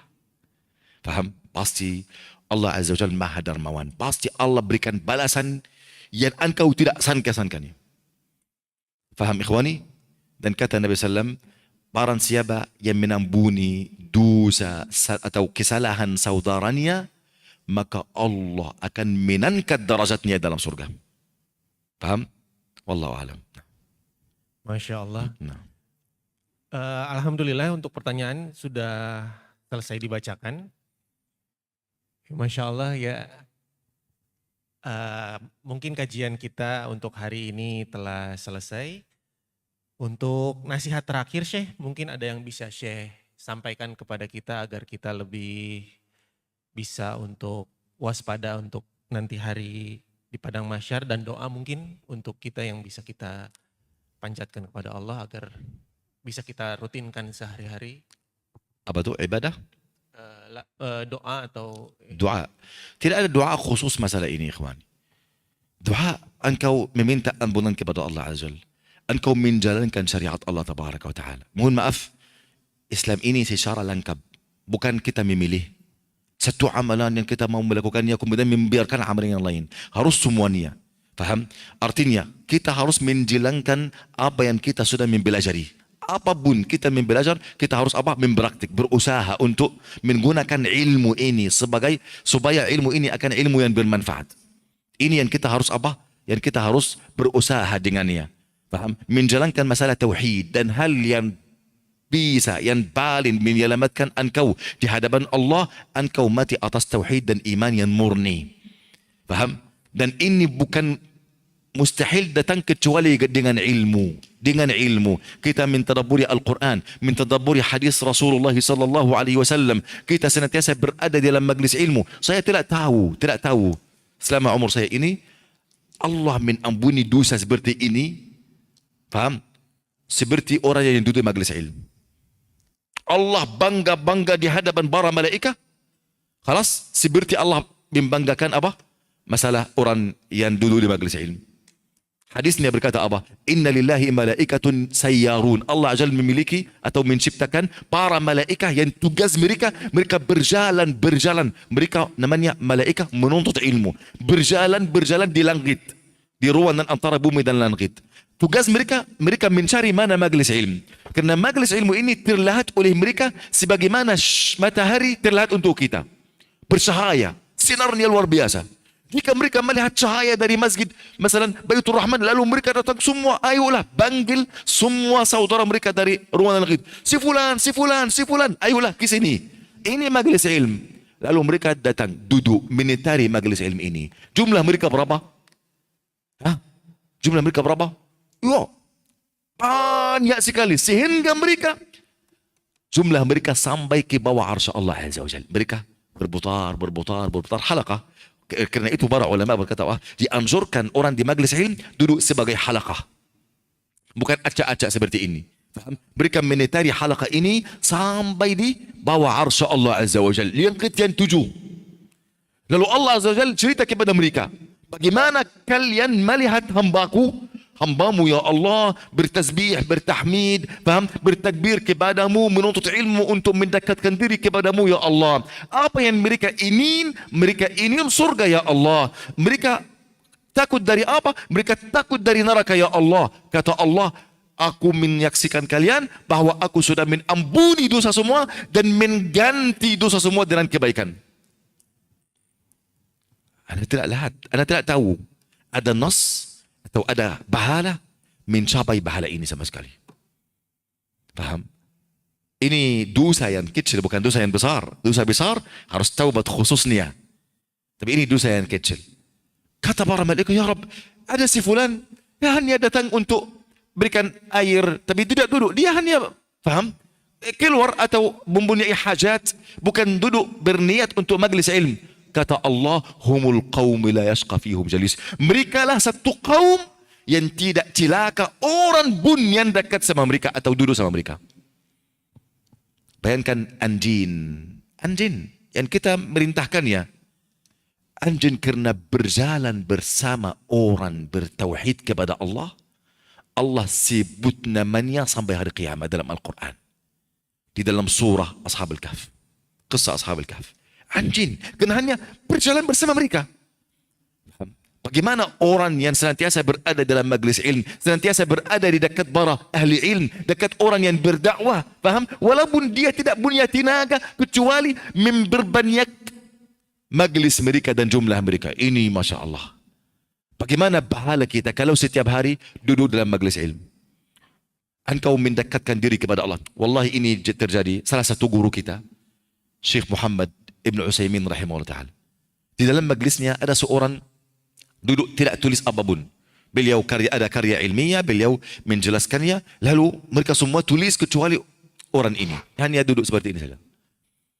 Lalu Syekh tanya dia berapa soal, dia tidak jawab. Oh, kenapa engkau datang?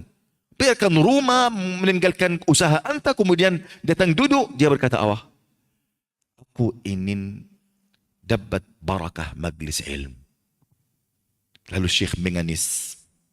Syekh berkata, aku ingin menazarkan beliau, lalu beliau yang menazarkan saya. Faham ikhwani? Walaupun tidak ada faedah kecuali engkau mendapat ampunan Allah Azza wa Jal. Engkau akan menjadi ahli Allah, keluarga Allah Azza wa Jal. Faham ikhwani? Wallahu a'lam. Naam. Masya Allah, jazakallah khair Syekh atas materi yang telah disampaikan. Alhamdulillah, mungkin ini kajian yang bisa Syekh sampaikan. Semoga bermanfaat bagi semua. Kami dari Majelis Taklim Mafaza dan saya sendiri Aditya Firmansyah mengucapkan jazakumullah khair, barakallahu fiik atas semua ilmu yang telah disampaikan dan atas jamaah yang telah hadir ke sini. Mudah-mudahan apa yang telah Syekh sampaikan bisa bermanfaat bagi kita semua dan bisa kita terapkan dalam kehidupan kita sehari-hari. Taib, insya Allah kita untuk kajian berikutnya pada zuhur ini akan ada Ustadz Lutfi Abdul Jabbar yang akan mengisi kajian di masjid ini. Jadi insya Allah bagi jamaah yang tidak memiliki kegiatan lain mungkin bisa untuk tetap tinggal di Masjid Baitur Rahman dan mendengarkan kembali kajian yang insya Allah akan disampaikan oleh Ustadz Lutfi Abdul Jabbar hafizahullah ta'ala. Taib, mungkin sekian yang bisa kita sampaikan dan kita mohon maaf atas kekurangan yang kita perbuat. Subhanakallahumma wa bihamdik asyhadu alla ilaha illa anta astaghfiruka wa atubu ilaik. Assalamualaikum warahmatullahi wabarakatuh. Saya mau tutup ya. Saya mohon maaf ketika ada kesalahan dari saya atau kekurangan atau ada ucapan yang tidak jelas dari saya. Paham? Saya hari ini belum makan lontong atau durian supaya membuat makhraj bahasa Indonesia saya akan lancar. Paham? Oleh karena itu saya minta maaf dari kalian. Jazakumullah khairan jami'an wa barakallahu fikum. Wassalamualaikum warahmatullahi wabarakatuh.